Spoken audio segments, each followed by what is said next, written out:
Hello again, everyone. I'm Peter Finney, the editor of the Clarion Herald, and we're here again with another Clarion Herald Newsmaker podcast.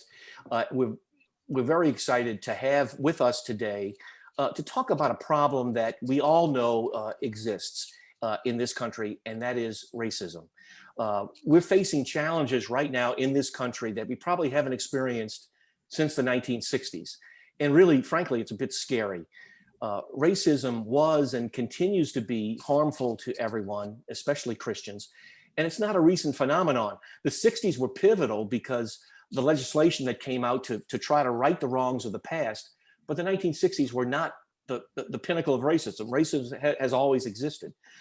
So one of the challenges that became even more exposed, I think this last year, particularly following the death of George Floyd, while he was lying face down on the ground, in police custody, is the issue that just won't go away. And that, of course, is racism. The church has written extensively about and worked to combat the sin of racism. And the Archdiocese of New Orleans is seizing this opportunity really to examine the many aspects of racial equality and racial justice that the Catholic Church can contribute to the healing of hearts and soul. And I'm very excited to have here with us today a great panel of presenters who are really leaders in the Archdiocese. New Committee for Racial Equity and Justice, the Committee for Racial Equity and Justice. Ty Salvant is the chair of the committee. Ty is a homeschooling mother of 6, a member of the Racial Harmony Commission, and she's also a parishioner of St. Dominic Parish in New Orleans. So welcome, Ty. We also have with us Deacon Martin Gutierrez, who's the Chief Executive Operating Officer, of Catholic Charities, Archdiocese of New Orleans, and he serves as the vice chair of the committee. And we also have Father Daniel Green, who is the pastor of St. Maria Goretti Church in New Orleans. He's also the director of the Office of Black Catholic Ministries in the Archdiocese. And now he's added just another hat to his incredible work to the church. So Father, I want to welcome all of you. Thank you for being here. And Father Daniel, for having us. Great. Why don't we start with you, Father Daniel? What was the impetus for launching the Committee for Racial Equity and Justice? And could you give us kind of an overall snapshot of what the committee's responsibilities are? Sure. Thank you again, Peter. So in the Archdiocese, in the early June, we held a prayer service, a march and vigil from the Archdiocesan administrative offices to the seminary. And there at the seminary, we prayed for an end to racial injustice, and we remembered by name those who had been lost to violence around racism. After that march, the conversation continued. Archbishop Aymond, Bishop Cherie, and I were in conversation, receiving feedback from parishioners in the pew, from other clergy, asking the question, so where do we go from here? We've marched, we've prayed, but what's the work that we can do? And we know that every institution has those places where we need to examine our conscience, examine our practices, our traditions, and those things that have become entrenched that we may not even be aware of how they came about or why they're still there. And so I presented to the Archbishop this idea. Let's review our system as an archdiocese, both internally and in our other agencies, our external agencies. And so we have divided the work of the committee, Ty and Deacon Martin leading us so wonderfully, along with 4 work groups. We have a work group for the administrative offices. We have a work group that's looking at our parishes, a work group that's focusing in on schools and formation, and a work group looking at the external agencies. Each of these work groups will present to the whole committee a position paper that we will deliberate on, give feedback and input towards, and then we will compile that work in one position paper that'll go to the Archbishop, and that he will present to the consultative bodies of the Archdiocese and the Archdiocese as a whole, so that at the end, we can be a more equitable and just institution. And Ty, you're not only a homeschooling mother of six, you're a columnist for the Clarion Herald, NOLA Catholic Parenting. You do a great job. How in the heck did you get this job he had this committee? Did somebody pick up the phone and say, hey, can you do this, Ty? I mean, how did it come about? And kind of, what do you view your role on the committee as?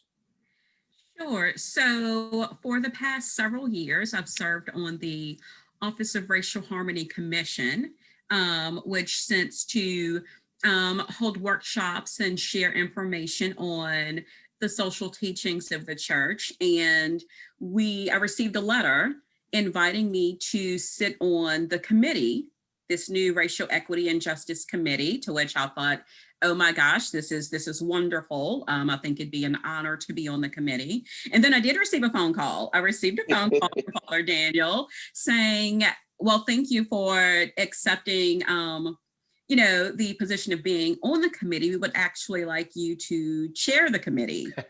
To which I said, I need to pray about that and talk to my husband.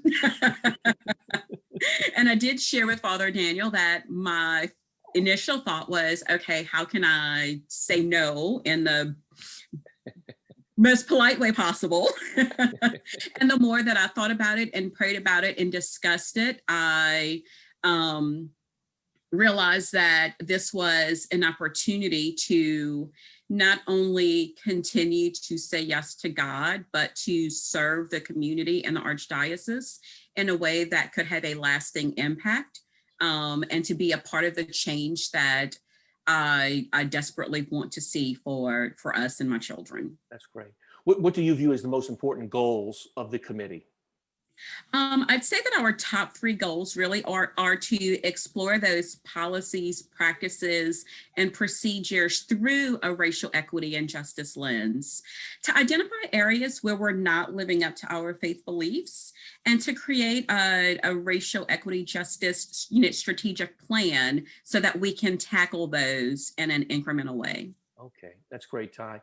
Well, Deacon Martin, what would you identify as some of the most important tasks of the committee? And I know especially, to have it go beyond, say, talk and then really bringing results into action. How do you view that? Yeah, that's right. And oftentimes, we develop these wonderful strategic plans, pastoral plans, and they make for wonderful decorations on someone's bookshelf. And, that's not the case that we want to happen here, obviously. Along with the goals that Ty just mentioned, I think, we are in the process at this time of developing the tools, the instruments that will allow us to do an assessment of the current reality of how we are doing as an archdiocese on this issue of racial equity and justice. This includes obviously the schools, the administrative offices at the chancery, and the agencies such as Catholic Charities, Second Harvest, and even the seminary. So we are doing that at this time, which is a very important task. We also, as Ty mentioned, will develop a set of recommendations that the Archbishop will receive from us. From there, he will choose, hopefully all of them that we send to him, we don't know, and develop a plan that will become directives for the different offices, schools, and parishes to implement. But I think, going back to my first comment, I think the follow-up to this is going to be key. How do we make sure that the directives that the Archbishop moves forward will be adopted and acted upon by the different agents that will be responsible for implementing them? Father Daniel, I know in previous conversations with you, you've talked about the importance of finding a common language around this issue when you're talking about racial equity. And I think you used the term about color blindness, and you told a story about that. Maybe you could share that with you about finding the common language so this can be discussed in an open way. So whenever you have conversations that are hard, that as Paul Bro would say, these crucial conversations, you have to ensure that everybody's starting from the same place. so that when I say a word or I use a term, everybody at the table understands.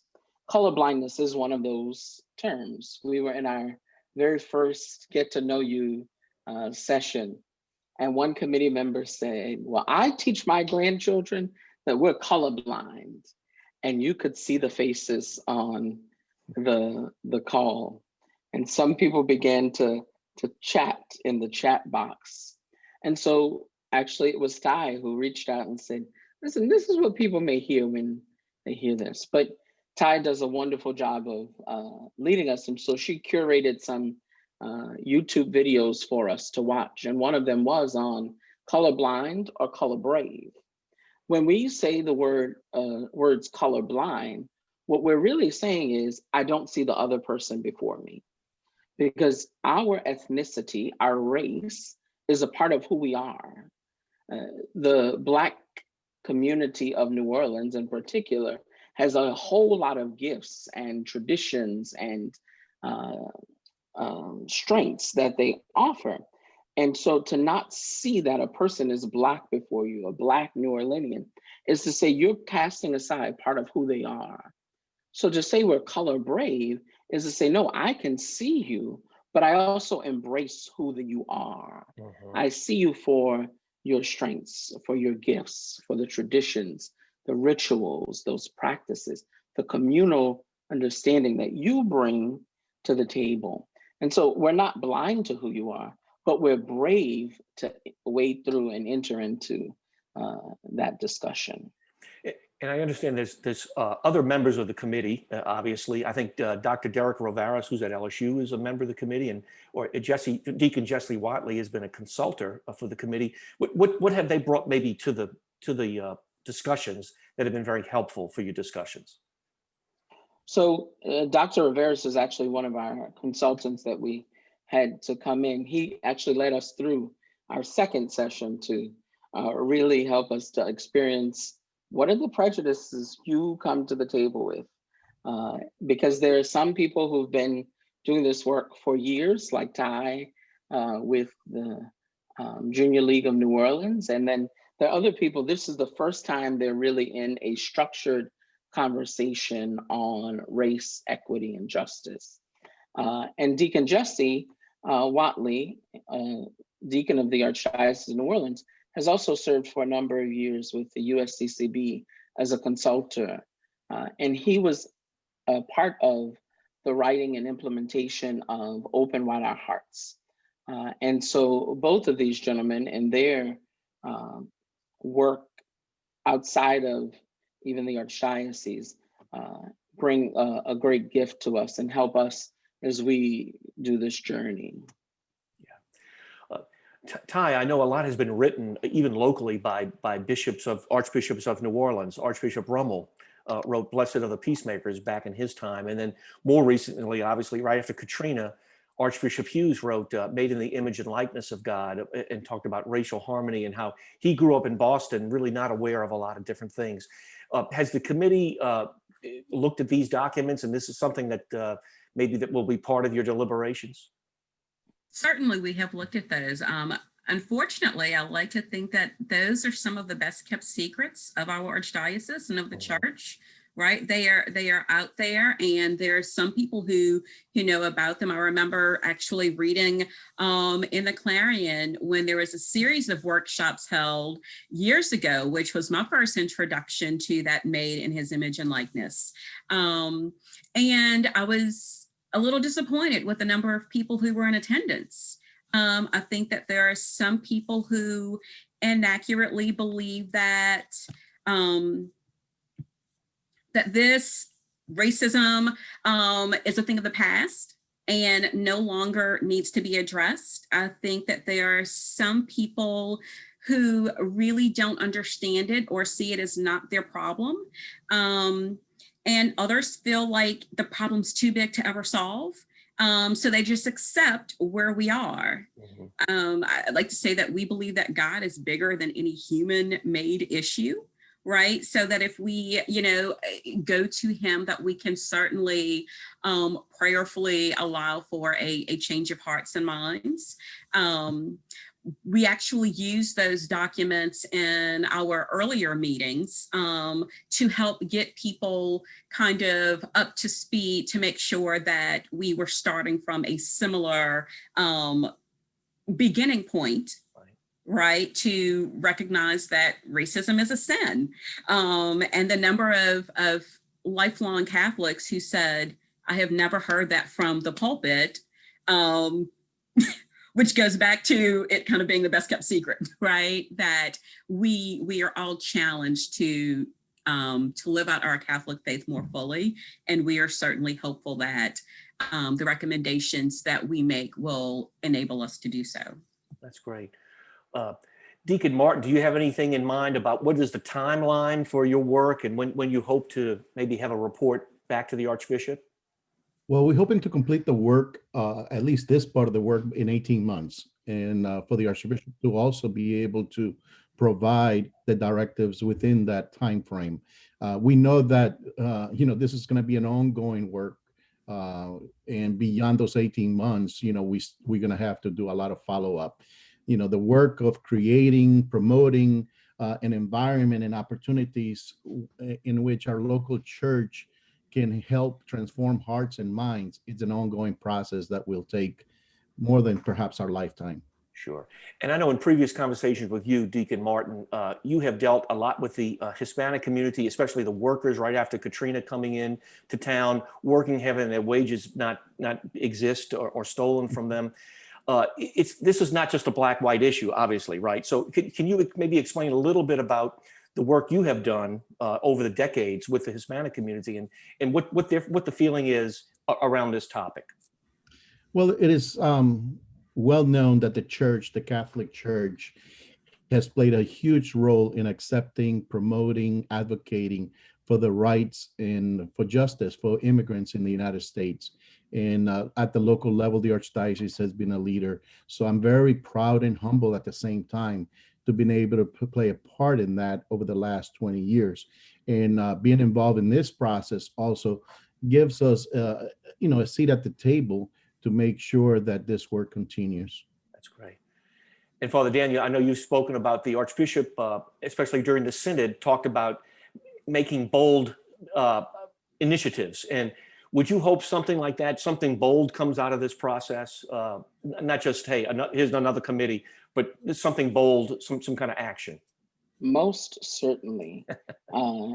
In some reading recently, I was sharing at ministerial council that there was a bishop in another diocese who did something very bold. Bishops often aren't looking to forgive debt of parishes, but he said, I want to help economically disadvantaged parishes, particularly those in minority communities, to continue to be viable and exist.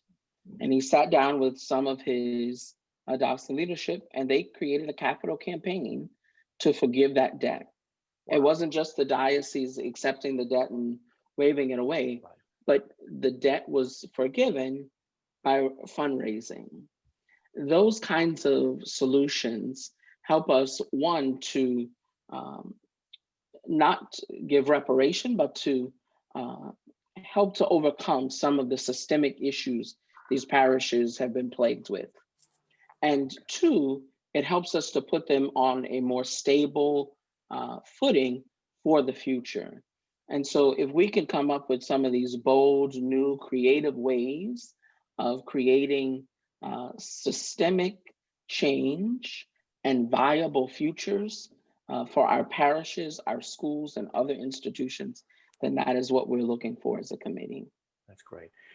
And I know, I think on January 17th, there's going to be a special mass at St. Louis Cathedral at 11 o'clock. The Archbishop, I believe, is going to be the principal celebrant. Can you tell me a little bit about what's going to happen there? January 17th is the Sunday before Dr. Martin Luther King federal holiday. And so kicking around, once again, is, I like to say to people, my mind thinks that I never have enough work And so in prayer one day, it came to me, look at where we are as a nation.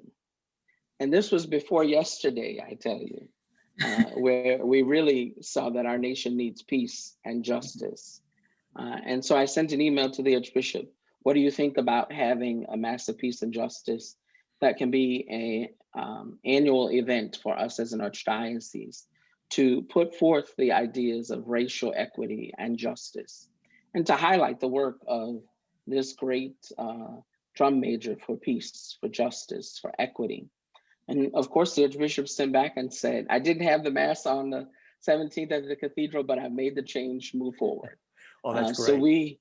So COVID will limit us this year from making it a large in-person opportunity for worship, but we will be broadcasting it on WLE, the dailymass.com Facebook page, the Archdiocese Facebook page, Office of Black Catholics, and we invite people to come to hear from our shepherd who has called this committee together. The members of the committee will be present. It's actually the first time that the public will get to see all of us together. And it'll be an opportunity for us to pray as one body, but also for the Archbishop to set forth for the Archdiocese a real challenge of what it is we're called to be as disciples of Christ. That's great. Well, kind of just wrapping this up, I might just go around the horn, maybe in 30 seconds or so. Where do you think we are right now with the state of racism? And what gives you hope that things might be able, to change in a positive way? Maybe Ty, I'll put you on the spot if you would like to go first. And what's the state right now, and what gives you perhaps some hope? And I know there's challenges, obviously.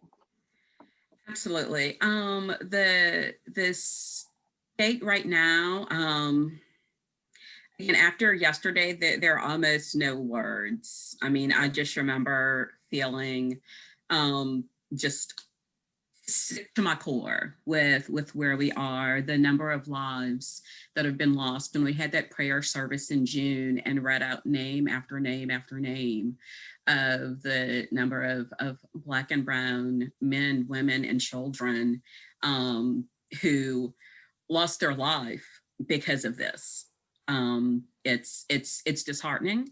I will say that the number of people who attended that prayer service gave me hope. The number of friends and family who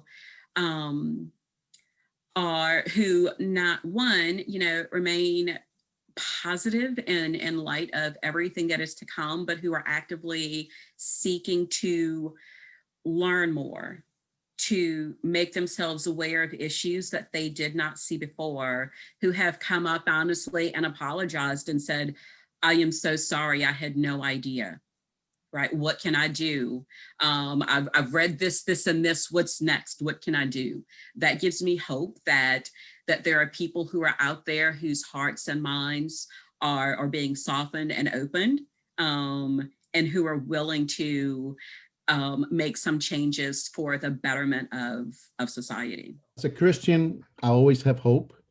As I look at the state of our communities here locally, or even at the national level, I have hope that God's work continues to be done in people's hearts and minds.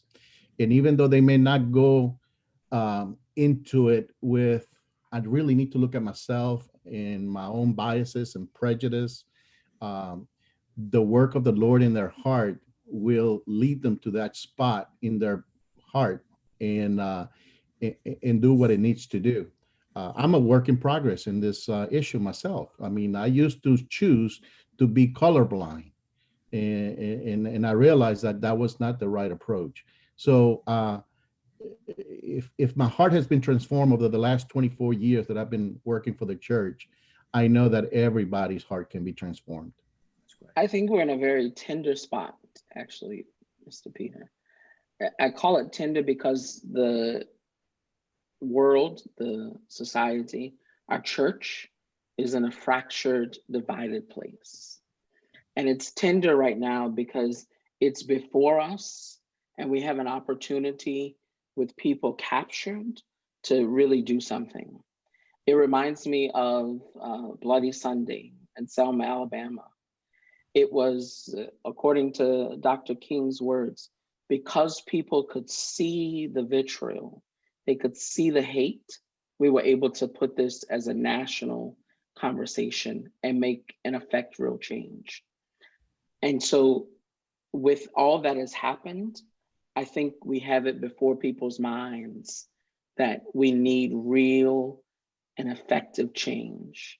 What gives me hope is when I called these great people, these lay faithful, clergy, paid staff of the Archdiocese, people who are going to receive their reward in heaven, they came and said yes. And they continue to serve, to give time, a lot of prayer, a lot of work to helping the Archdiocese become better. And as we become better, we can then be a brighter light, a brighter beacon of hope for our community. And then hopefully we can challenge, call forth, be the real prophetic voice to bring about change in the broader world. That's fantastic. That's a great way to end. And thank you so much. I know that in the Clarion Herald's goals, it will be covering all about the committee and your deliberations and what you hope to do. And so that'll be coming up in the succeeding months. We offer our prayers for you and your deliberations. And we know the world's in a very difficult spot right now. And I think everybody, I think there's a collective understanding that we are, this is a moment of reckoning, I think, for everybody around the globe, when they see the United States on the verge of, tyranny. I think it wakes people up, and I think so. I think people are listening. I think the antennas are up, and I think that's the first thing to get people listening. And hey, what can I do? I think, as Deacon Martin said, what can I do to be part of the solution rather than part of the problem? So, Thank you all again very much, and God bless you in your work.